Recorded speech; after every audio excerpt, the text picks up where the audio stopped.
Bonjour, aujourd'hui, on va vous parler de Nadja, qui est une nouvelle maman. Donc, Nadja, c'est comment être une nouvelle maman en 2012? Oui, en fait, c'est spécial, je trouve, parce qu'on a beaucoup de pression. Je veux dire, tu as un bébé, c'est extraordinaire, on s'entend que c'est le plus grand amour de ma vie.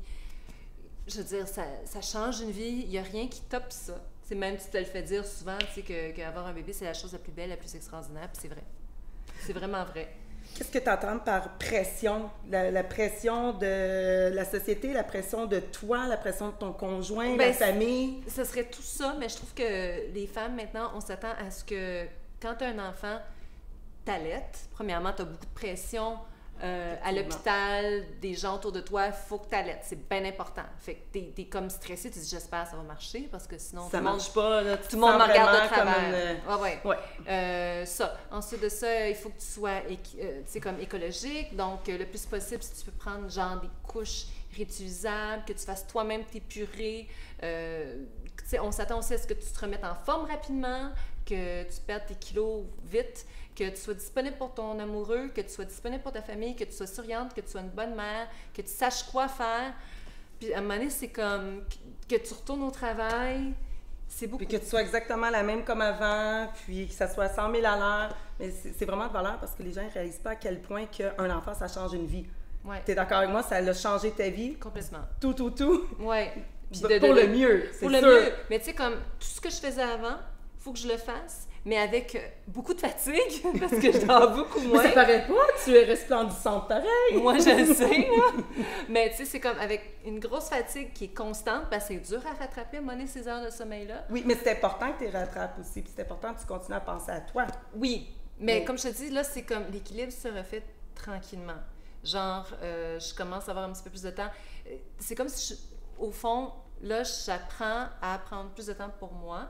Donc, de temps en temps, j'ai une amie, j'ai ma belle-mère, une mère qui vient m'aider, que je puisse juste prendre un bain. Oui. Ou aller prendre une petite marche, tu sais, parce que là, j'allaite, puis c'est très prenant.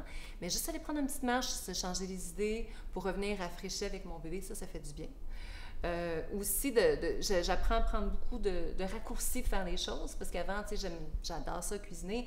Maintenant, tous les jours, souvent, je me fais plus des pierogies vite dans l'eau, une petite pâte, une petite salade déjà tout achetée. Mais c'est quand même des menus santé. Oui. Tu sais, comme tu peux aller quand même dans les épiceries acheter des salades, des fruits déjà coupés. C'est toi, tu es en train d'énumérer plein de petits trucs pour, en fait, les nouvelles mamans également. Ouais. Qu'est-ce que tu fais d'autre aussi? Là, de temps en temps, je suis chanceuse parce que j'ai quelqu'un qui vient m'aider un petit peu avec le ménage. Parce que sinon. C'est pas un luxe, quelqu'un qui vient t'aider avec le ménage quand tu viens d'avoir un enfant, c'est tout à fait normal. Ça fait du bien. Oui, bien l'esprit aussi. Oui, parce que quand tout est rangé, c'est comme, OK, là, je peux me concentrer sur le bébé. Oui. Puis aussi, des fois, de ne pas me sentir coupable pour certaines choses, genre, OK, la purée, j'ai pas eu le temps de la faire, j'achète. Il y a des super produits bio, la mère poule que tu peux acheter, que tu dégèles, une petite purée de temps en temps. C'est tout si bon. Oui. Il faut pas se rendre fou avec ça non plus. Là. Non, puis on a grandi avec les petits pots, on n'est pas super. Mais oui, les petits pots Heinz, hein, plein de sel. C'était pas super, hein? On savait pas, on était trop petites. Oui. Mais on est quand même correct, tu sais. Oui. Il y a ça. Puis je pense aussi de prendre le plus de temps, d'être patient. En fait, ce que j'ai remarqué, c'est que j'avais une grosse tendance à être impatiente avec mon homme. Parce que moi, je savais comment m'occuper de mon bébé, puis là, je m'attendais à ce qu'il fasse les choses de la même façon. Ça marche pas comme ça. Non, vraiment pas. Puis je me suis rendu compte que faut que tu fasses confiance. Puis même s'il ne fait pas les choses à la perfection comme toi, tu voudrais, c'est correct aussi de le laisser faire. Oui. Parce que si, le plus tu le corriges, le plus que tu es comme, non, c'est le même, ça se fait, le plus il se sent, c'est comme... Il va y avoir des conflits, la frustration. Oui, puis il ne veut plus le faire. Non, exactement. Il te laisse le faire. Mettre de l'eau dans ton vin, il y a des compromis à faire. Oui, au niveau de la vie de couple et tout. Donc, merci beaucoup, Nadja. C'était vraiment intéressant d'avoir parlé de ta vie de nouvelle maman. Donc, la prochaine fois, on va poser des questions à Karine sur sa vie avec une adolescente. Et ça, c'est à suivre. C'est tout un autre monde. Oui.